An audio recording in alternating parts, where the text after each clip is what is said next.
Hola chicos, bueno pues ahora vamos a iniciar con la unidad número 2 de este temario. Lleva por título Reacciones en estado sólido, pero más que enfocarnos únicamente en este método de síntesis, vamos a ver los más importantes, ¿sí?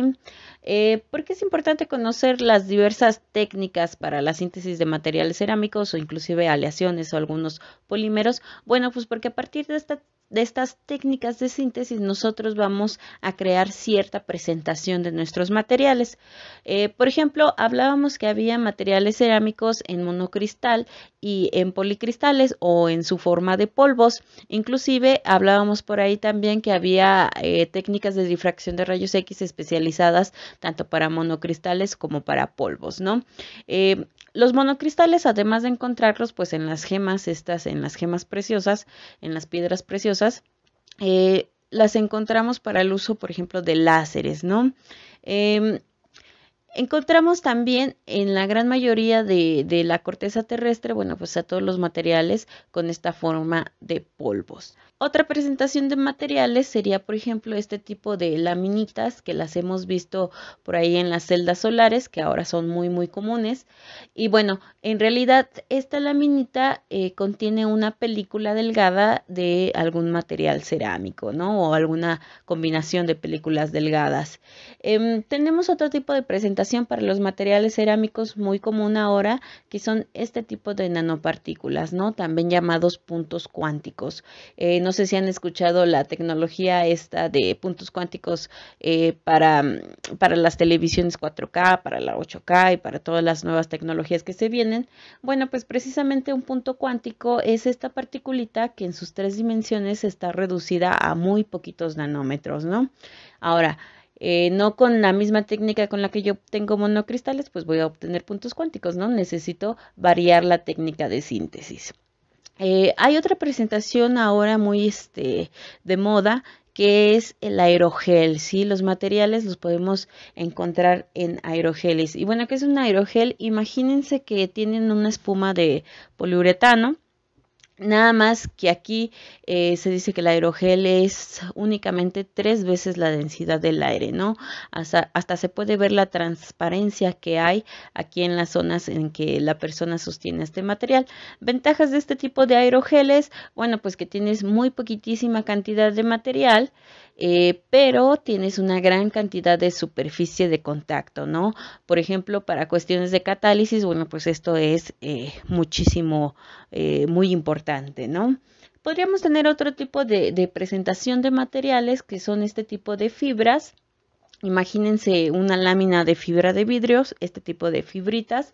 Generalmente un material se refuerza con este tipo de fibras, ¿no? Por ahí lo vamos a ver más adelante también. Podría haber cementos reforzados, algunos concretos reforzados con fibras o inclusive hoy en día los están utilizando mucho con las fibras de vidrio, ¿sí? Estas que utilizamos ya para transferir las señales de internet, ¿no? Que también lo vamos a ver más adelante. Bueno, entonces, dependiendo qué características yo quiera en mi material, va a ser el método de síntesis que voy a utilizar, ¿sí? Entonces, los métodos de síntesis los voy a separar en tres. Aquellos que usan alta temperatura, aquellos que utilizan relativamente baja temperatura y aquellos que surgen a través de depósitos en fases gaseosas, ¿no? O a través de un gas. Bueno, entonces vamos a iniciar con los métodos de alta temperatura.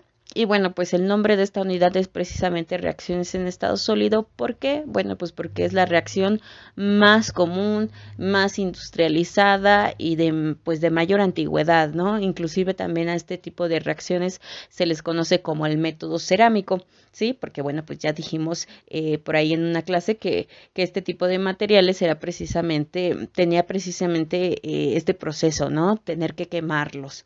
Bueno, entonces es una técnica muy facilita físicamente porque únicamente necesitas tener tus dos materiales en polvo, tus dos reactivos, supongamos un sólido A, un sólido B, en polvos bien combinados, los mezclamos, que tengan el mayor contacto posible, eso sí, aplicamos temperatura y obtenemos un sólido C. ¿Sí? Así de fácil.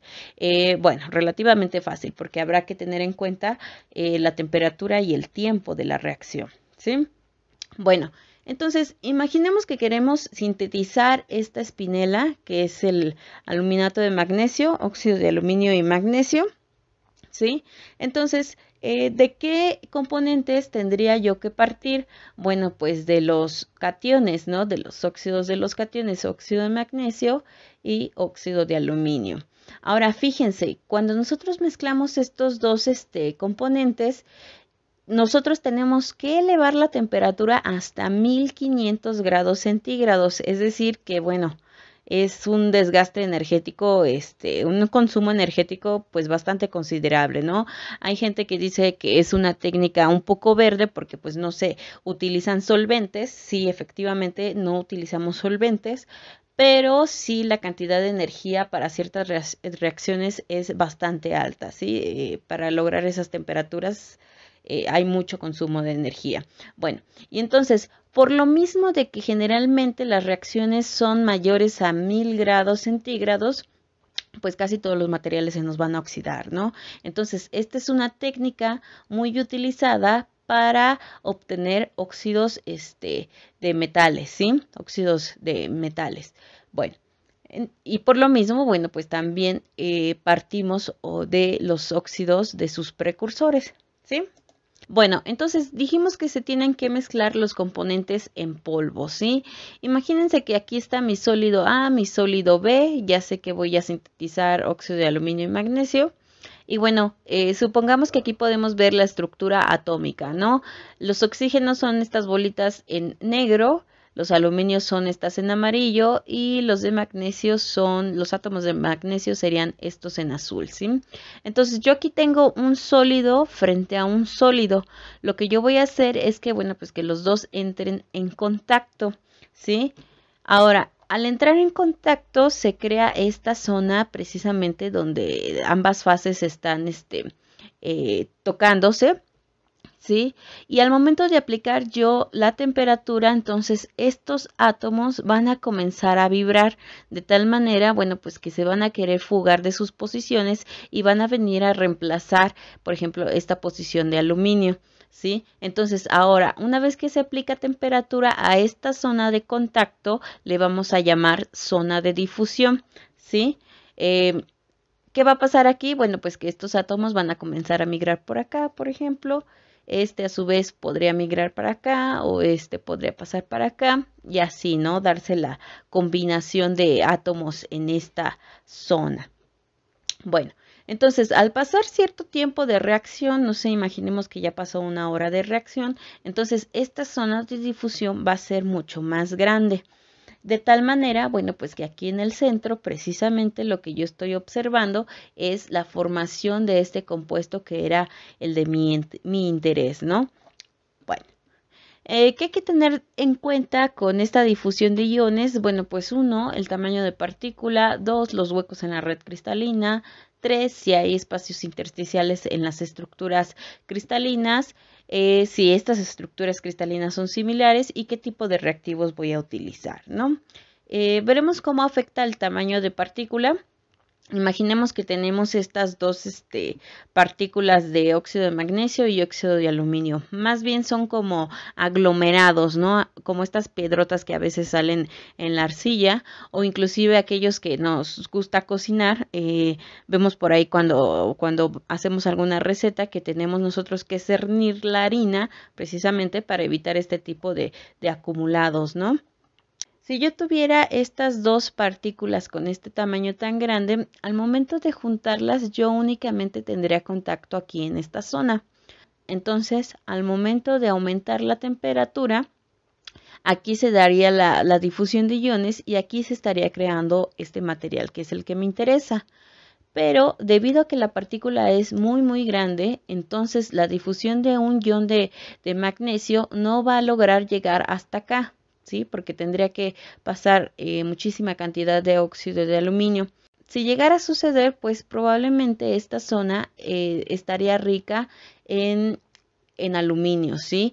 Y cambiaríamos la estequiometría, tendríamos este que es el que nos interesa, más este que probablemente surja en esta zona, ¿sí? Caso contrario, en este lado, ¿sí? El ion de aluminio muy difícilmente podrá difundirse hasta acá. Y entonces el material que surja en esta zona estaría rico ahora en magnesio, ¿no? Con otra estequiometría, por así decirlo, no sería el material que nosotros estamos buscando. Ahora, ¿cómo podemos solucionar eso? Bueno, pues disminuyendo el tamaño de partícula. Por ejemplo, si yo aquí la misma masa la disminuyo o la corto, perdón, en dos partículas más pequeñitas, entonces yo tendría más zonas de contacto, ¿sí? Fíjense cómo se multiplican nuestras zonas de contacto. Inclusive si yo la logro hacer muchísimo más pequeñita, por ejemplo estas, bueno, pues yo tendría ahora muchísimo más área de contacto, ¿sí? ¿Qué va a pasar aquí? Bueno, pues que probablemente los aluminios y los magnesios pues sí se puedan difundir bien en toda la partícula y entonces la estequiometría final sea una sola, sea la que me interesa, ¿sí? Entonces, ¿qué hay que tener en cuenta con el tamaño de partícula? Uno, que yo puedo obtener diferentes estequiometrías si es que tengo partículas muy másicas. Dos, que quizás si yo dejo, por ejemplo, esta, no sé, la reacción se dé a 1500 grados centígrados en 5 horas, pero si yo tengo este tipo de tamaño de partículas más chiquitas, tal vez la reacción se logre dar a 1400 grados en 2 horas, ¿no? Por ejemplo. Entonces yo puedo variar también el tiempo y la energía que le estoy dando a esta reacción. Bueno, hay otro parámetro que influye en la difusión de iones, que son los huecos en la red cristalina. Hasta ahorita nosotros hemos estudiado a los cristales como si todas sus posiciones atómicas estuvieran completas. Imagínense que este es un cristal, ¿no? El que ustedes se imaginen. Y cada uno de estos, bueno, pues representa los átomos de ese cristal. Dijimos, bueno, pues que tenía que estar en contacto con el otro sólido que de igual manera tiene todas sus posiciones atómicas llenas, ¿no? Si esto fuera realidad, al momento de que yo aumente la temperatura, estos átomos van a comenzar a vibrar, pero no van a tener lugar a donde irse, no se van a poder ir para acá, ¿por qué? Porque no hay lugar a donde llegar.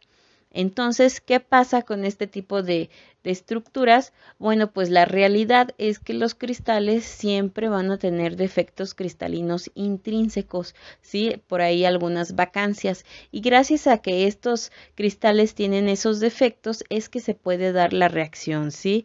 Aquí ya tengo una vacancia, por ejemplo, entonces este átomo ya podría migrar a esta posición, este átomo a su vez va a dejar este hueco. Se podría pasar para acá y bueno, ¿no? Darse la formación del otro material en esta interfaz, ¿sí? Entonces, no se preocupen por eso. ¿Por qué? Porque, como les decía, este tipo de vacancias son intrínsecas. No hay ningún material perfecto, ninguna estructura cristalina perfecta. Por ahí alguien me dirá, ay, pues el diamante, ¿no? Se supone que eso es lo que lo hace tan caro. Inclusive el diamante tiene alguno de estos defectos cristalinos, ¿no? Entonces, esta es una condición intrínseca de los materiales, pero bueno, es importante reconocerla, ¿no? Otro aspecto a tener en cuenta con este tipo de reacciones son los espacios intersticiales. Nosotros, por ejemplo, hemos visto a las celdas unitarias con este aspecto, ¿sí? Hacemos los átomos muy pequeñitos de tal manera que yo pueda ver representada la celda unitaria, ¿no? En este caso, una celda unitaria cúbica. La realidad es que son estructuras compactas donde cada átomo en realidad está tocando al otro. Sin embargo, bueno, pues por geometría, aunque se estén tocando estos átomos, aquí en el centro nos quedará un hueco, ¿no? Ese es un espacio intersticial. ¿Cómo puede influir eso en las reacciones de estado sólido o en el método cerámico? Bueno, pues porque dependiendo de nuestra estructura, por ejemplo, aquí el hierro tendría esta estructura atómica, ¿sí? Y el carbono, por ejemplo, aquí tendría en primera un radio atómico mucho más pequeñito que los hierros, ¿sí? Entonces se podría crear este tipo de soluciones sólidas, ¿sí? Ahora, otro aspecto importante también es la estructura cristalina de mis reactivos. Por ahí se dice que si mis dos reactivos tienen la misma estructura cristalina o muy similares, por ejemplo, si ambos son cúbicos, bueno, pues al momento de desplazarse los átomos a otra posición, pues le va a costar menor trabajo que si yo tuviera una estructura cúbica, por ejemplo, en alguno de los reactivos y una estructura monoclínica en otro de los reactivos. Si ven cómo el desplazamiento en este caso, bueno, pues tendría que ser un poco más grande, ¿no? Otro aspecto importante a tener en cuenta son los reactivos, ¿no? Generalmente para esta técnica se parte de óxidos metálicos, ¿sí? Uno, por la facilidad de obtener los óxidos, ¿no? Los óxidos son los más comunes en la corteza terrestre. Y aunque no partiéramos de óxidos con las temperaturas tan grandes, bueno, pues los materiales se nos oxidarían, ¿no? Por ejemplo, aquí hay un cambio de reactivo. En vez de poner un óxido de magnesio, estoy poniendo un acetato de magnesio, ¿sí? Más la propia alúmina, ¿no? ¿Qué va a pasar cuando yo aplique esta misma temperatura? Bueno, pues esto se va a descomponer, ¿sí? Se va a quemar. Y voy a tener al final el mismo óxido de magnesio con el que yo inicié la reacción, ¿no? O con el que propuse la reacción original. Entonces, en resumen, este método de síntesis es la técnica más utilizada a nivel industrial. ¿Por qué? Bueno, pues porque es la más sencilla, ya dijimos, que no utilizaba disolventes y porque es de bajo costo, ¿sí? Porque los óxidos metálicos, como ya les decía, es la primera materia que nos da pues la corteza terrestre. Desventajas, bueno, pues el tiempo de la reacción, la energía que se va a utilizar, el contenedor que voy a utilizar, porque imagínense si estoy calcinando a 1500 grados centígrados, ¿en qué lo voy a calcinar que no se me funda a esa temperatura, ¿no? Y 3, bueno, pues ya les decía el tiempo de calcinado, ¿no? ¿Cuánto tiempo? 2 horas, 3 horas, 4 horas, ¿no? Esos son detalles que se tienen que analizar en este tipo de reacciones. En el caso de las reacciones, bueno, ya dijimos que las estequiometrías van a depender si hay mucho o poca zona de contacto entre los reactivos. 2, los estados de oxidación pueden variar, bueno, pues debido a estas temperaturas tan altas, ¿no? Entonces, imaginemos que queremos sintetizar este material, un vanato de itrio y europio.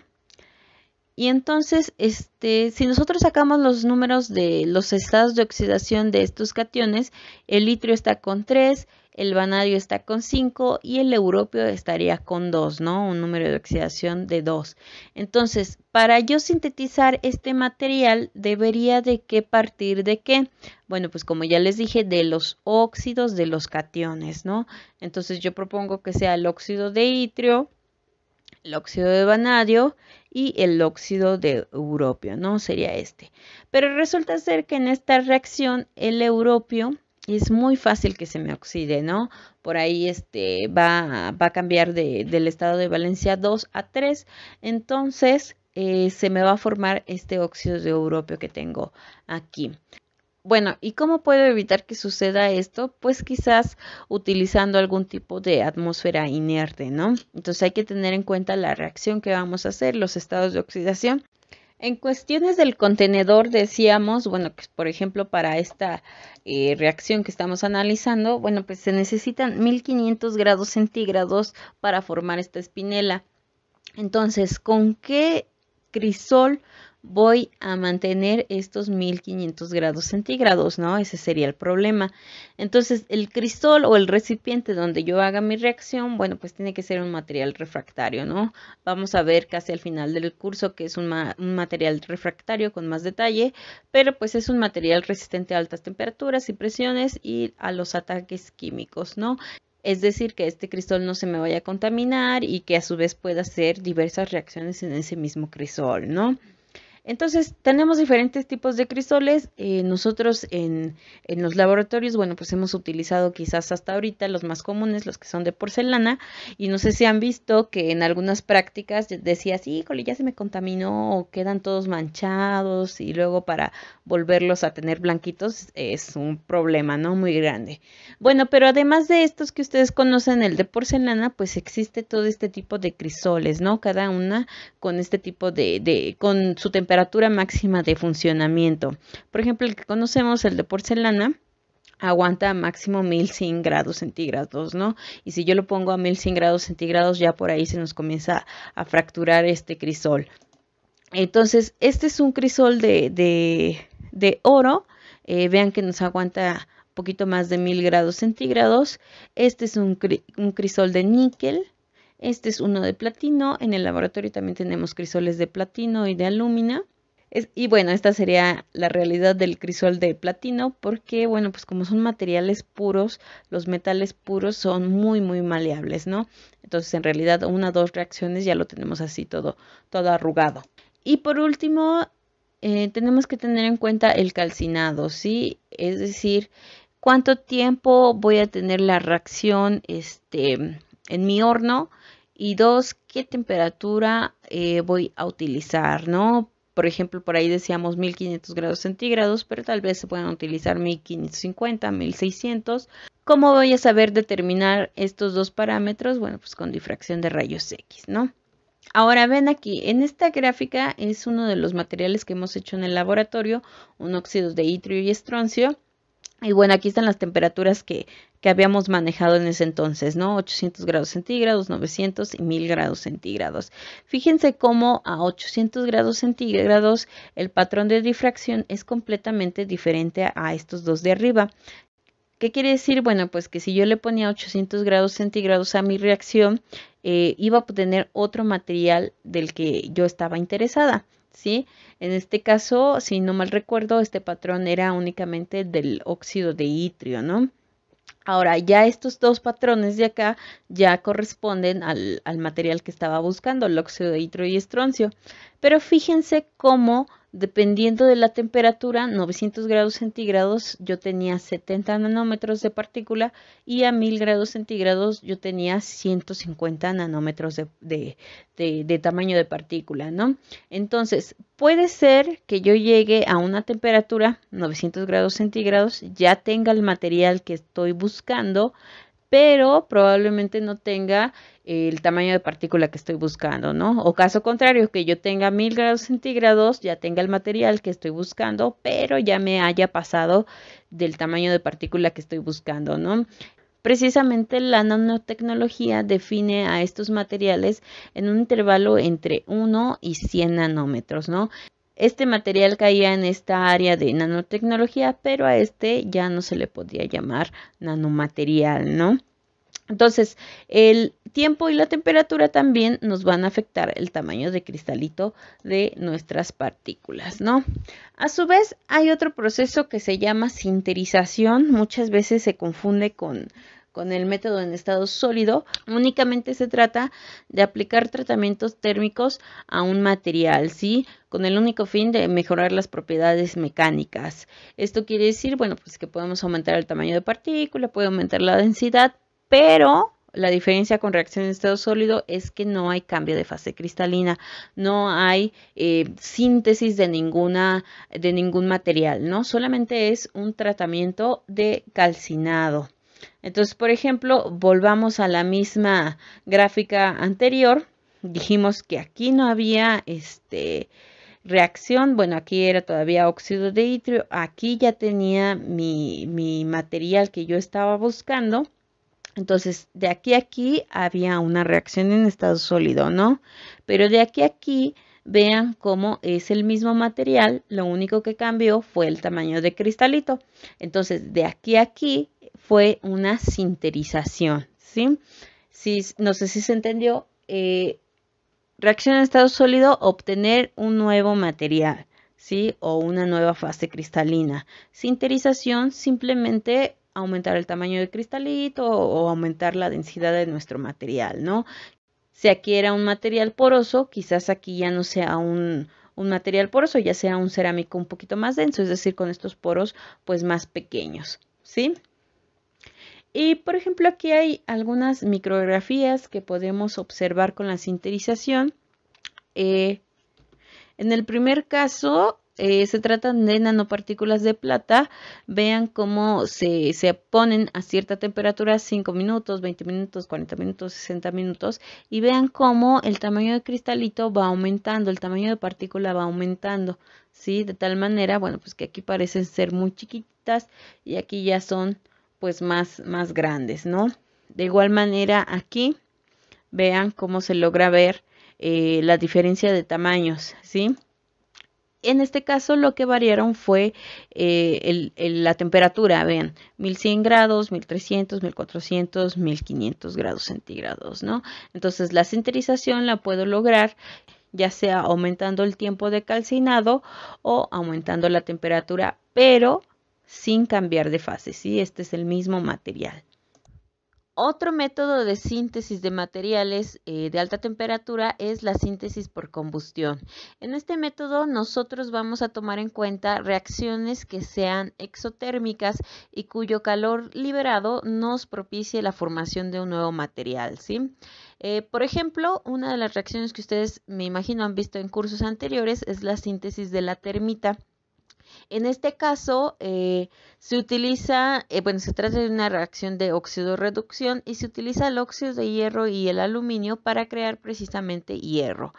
Al llevarse a cabo esta reacción se liberan casi 3000 grados centígrados, que es lo que propicia la formación del hierro metálico, ¿sí?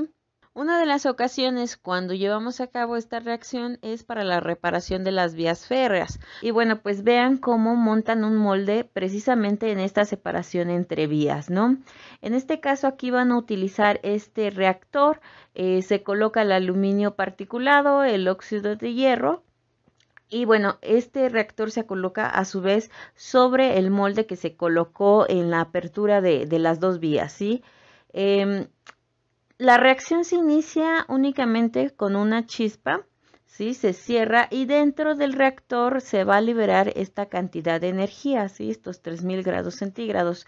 Vean cómo entonces en un momento va a comenzar a salir el hierro metálico, ¿sí? En este caso ya salió el exceso de hierro, la apertura que existía pues ya se llenó también de este material y de esta manera una vez que se enfría pues ya se puede limar y pues ya queda una vía completa sin este tipo de seccionamientos, ¿no? Este es otro video. Si ustedes se habían preguntado alguna vez cuál es la reacción precisamente que se da en este tipo de granadas, es la misma reacción anterior, ¿no? Es la reacción de la termita. Al momento de quitar el seguro, precisamente vamos a generar una chispa que va a desencadenar esta reacción exotérmica, ¿sí? Existe otro método de síntesis catalogado como de alta temperatura y este se llama mecanosíntesis. En este método es un poco similar al de estado sólido, solamente que aquí sí podemos añadir algunos disolventes. Y pues se trata de mezclar dos componentes en polvo y simplemente moler, ¿sí? Imagínense que tienen un mortero y que van a moler dos materiales, ¿no? Un sólido A, un sólido B, si ustedes quieren algo de disolvente para generar un nuevo material.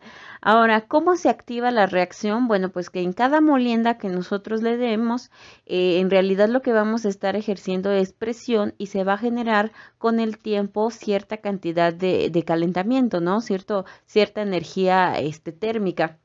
Entonces, precisamente puede ser esa energía térmica la que va a liberar una nueva reacción para generar un nuevo material. Desventajas de este método de síntesis, pues que son largos periodos de molienda, inclusive hay este tipo de molinos ya para que el material quede en el centro y constantemente estas bolas van ejerciendo la presión unas con otras y el material se va moliendo, ¿sí? Pero entonces los periodos de molienda pues tienen que ser muy, muy largos, ¿no? A veces son varios días y es uno de los métodos muy de moda para las nanotecnologías. Se obtienen partículas de muy, muy poco tamaño, pero habrá quienes ahí discutan que este poco tamaño en realidad refleja poca cristalinidad, ¿no? Y como vimos al inicio de las clases, pues la cristalinidad nos puede afectar otro tipo de propiedades en los materiales, ¿sí? Bueno, entonces ya conocimos los métodos de síntesis de materiales en alta temperatura. Ahora nos toca platicar acerca de los métodos de baja temperatura, que más de baja temperatura, si ustedes se imaginan que son a condiciones críticas, pues no, más bien se trata de temperatura ambiente, ¿no? A estos métodos también se les conoce como de química suave o de química dulce. Y bueno, pues en comparación con los métodos de estado sólido, pues estos tienen un costo un poco más moderado, más alto. ¿Por qué? Bueno, pues porque, por ejemplo, en estado sólido tomábamos los componentes que nos daba la corteza terrestre, pero en estos métodos generalmente van a ir disueltos en líquidos y entonces necesitaríamos materiales, por ejemplo, como nitratos o cloruros, ¿no? Entonces es un poco más costoso, ¿sí? Y bueno, pues aquí también se puede hacer el uso ahora de solventes, ¿sí? Ahora, aunque se sinteticen a baja temperatura, en realidad el material que nosotros vamos a obtener generalmente es amorfo, es decir, no tiene una estructura cristalina definida. Es por esto, bueno, que en estos métodos de síntesis siempre se necesita aplicar otro método, otro tratamiento térmico que nos forme la fase cristalina, ¿no? Ahora, la diferencia entre estos y los pasados métodos de alta temperatura, ustedes dirán, bueno, pues si necesito aplicar temperatura a través de qué nos sirve. Bueno, aquí el punto es en que se reduce muchísimo la temperatura que vamos a utilizar, ¿no? El primer método de síntesis de química suave que ustedes conocen ya muy bien es el de precipitación química, ¿no? Recuerden que la precipitación era formar un sólido en el seno de una disolución, no es lo mismo que la saturación, ¿sí? Entonces, le vamos a llamar precipitación si solamente se trata de un compuesto y coprecipitación si se trata de dos o más compuestos que precipitan a la vez, ¿sí? Entonces, para este método se utilizan reactivos solubles en agua, hablamos de cloruros, nitratos, ¿sí? Y hay que tomar en cuenta de sus analíticas las tablas de predominio de pH, ¿sí? Recuerden que a cierto pH había especies que precipitaban y si nosotros nos pasábamos o no llegábamos a ese pH, nunca las íbamos a ver precipitar. Ahora, puede haber ocasiones donde nosotros sinteticemos óxidos, donde va a ser necesario agregar un agente precipitante, ¿sí? Formar los hidróxidos. Y bueno, como les decía, generalmente este método de precipitación química necesita de un tratamiento térmico posterior, ¿no? Sobre todo para sintetizar los materiales cerámicos que nosotros hacemos en el laboratorio. Y bueno, esta es una de las reacciones que hacemos en la segunda práctica de laboratorio. Se utiliza para sintetizar una perovskita, ¿sí? Y vean que partimos de compuestos que son solubles en agua, ¿sí? Entonces partimos del fluoruro de potasio, del cloruro de cobalto, lo colocamos cada uno en un matracito, ¿sí? Y al momento de combinar, bueno, pues hay una fuerza de reacción para precipitar precisamente la perovskita, ¿sí? Que sería el fluoruro de cobalto y potasio. En el medio, bueno, pues nos va a quedar disuelto este cloruro de potasio. Aquí podemos apreciar cómo queda la disolución. Vean cómo la solución ahora se volvió un poco turbia. En realidad esa turbiedad, bueno, pues se trata del precipitado, ¿no? Filtraremos y dejaremos secar el precipitado. Si yo le saco difracción de rayos X a este precipitado, voy a poder ver, bueno, pues que se encuentra ya un material cristalino, ¿sí? Se encuentran todos los picos de difracción definidos. Ahora, caso contrario, con esta espinela, recuerdan que la vimos en el método de reacción en estado sólido. Bueno, en reacción en estado sólido decíamos que íbamos a partir del óxido de aluminio y del óxido de magnesio.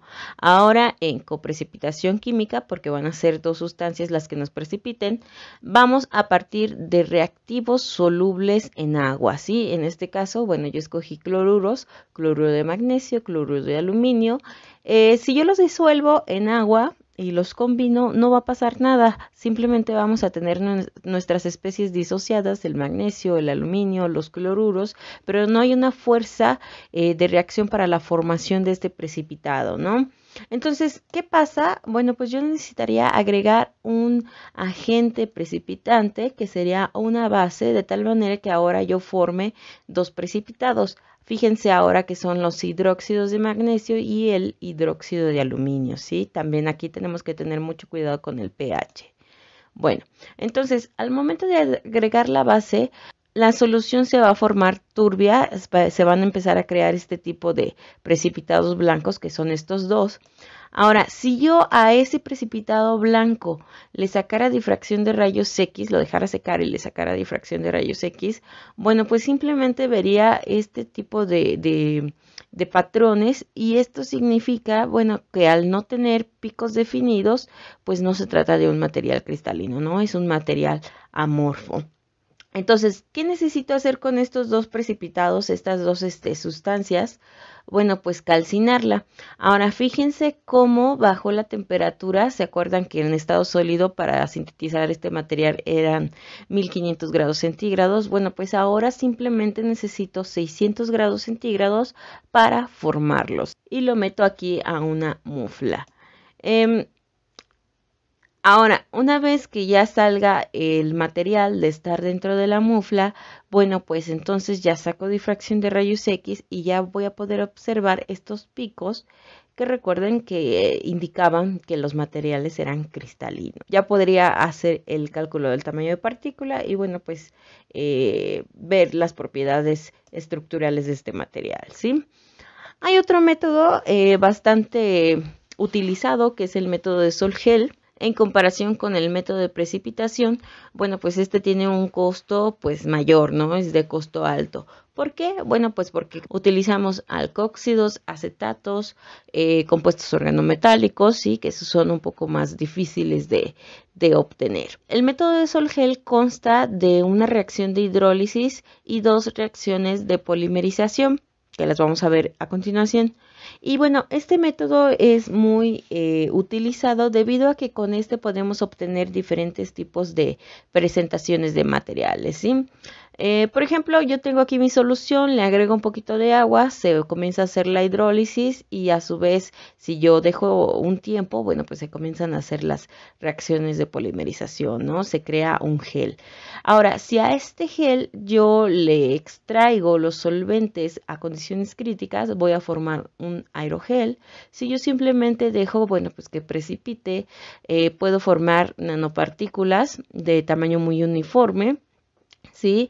Si yo lo caliento mucho, puedo crear un cerámico denso, partículas con un tamaño de cristal muy grande, ¿sí? Inclusive si yo agarro, por ejemplo, algunas gotas de esta solución, por ejemplo, cuando vamos a hacer gelatina, que se nos cae una gota, al cabo del tiempo sobre la superficie se va a crear este tipo de películas, ¿sí? Entonces puede ser un método para crear películas también sobre las superficies.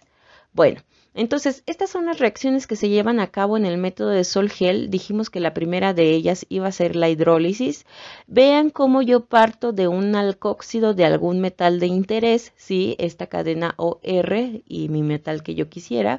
Le agrego unas gotitas de agua, ¿sí? Y la reacción que va a hacer, pues es esta de hidrólisis. El metal va a quedar ligado a un hidroxilo. Y bueno, pues se me va a crear el alcohol de esta cadena, ¿sí? Las siguientes reacciones son las de polimerización. Hay dos, una condensación acuosa. Vean cómo yo parto de las dos especies que se crearon aquí en hidrólisis, dos especies iguales. Y al final lo que yo voy a tener y lo que nos va a interesar es este enlace metal-oxígeno-metal, ¿sí? Condensación acuosa, bueno, pues obtenemos un agua. La siguiente reacción de polimerización es la condensación alcohólica. Ahora vean que yo parto de una especie que se creó aquí al inicio, ¿sí? Y además de esta especie que tuve con mis reactivos, ¿sí? De igual manera, fíjense que ahora cuando se da la condensación volvemos a obtener este tipo de enlaces, metal, oxígeno, metal. Y bueno, condensación alcohólica, obtenemos el alcohol correspondiente de esta cadena, ¿sí? Bueno, entonces estos son los enlaces que nos interesan porque a su vez esto nos va a formar pues los óxidos de los metales que nosotros querramos y los materiales cerámicos que nosotros querramos.